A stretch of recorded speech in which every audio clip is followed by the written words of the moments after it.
Christina here for Card Player TV for another edition of All Inbox. I've got Daniel Alaei here to answer your questions. How's it going, Daniel? Going all right. All right. Well, Vincent from Mesa asks, how did you get your start playing poker and what games did you start with? Well, I always gambled growing up. Always gambled, even in school, like middle school.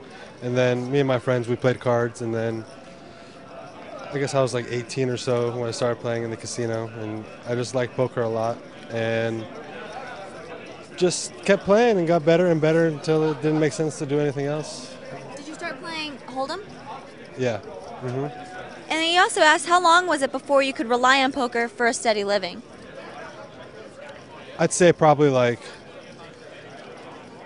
I probably started making a living at it when I was 19. And been doing it ever since? Yeah.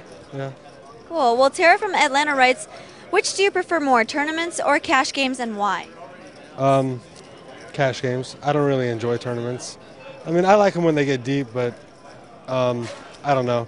I don't really enjoy them because you have to spend a lot of time, and a lot of times there's no reward. Cash games, you play. You're either going to win or you're going to lose a certain amount of money every day, so that's fine. She also wanted to know, what advice would you give to players who have trouble switching between the two, the strategy?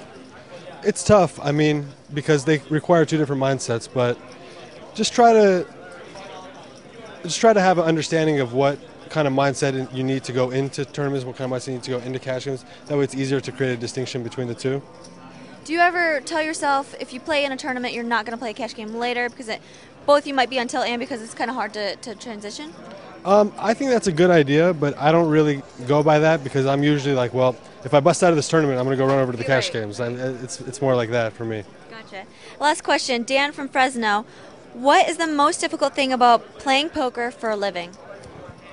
Well, poker's a great living, but there's a lot of ups and downs. You go through a lot of dry periods. Sometimes you lose for months straight, and that's tough to deal with. It can be tough for you and the people around you. It's not always easy. Well, thank you so much for your advice.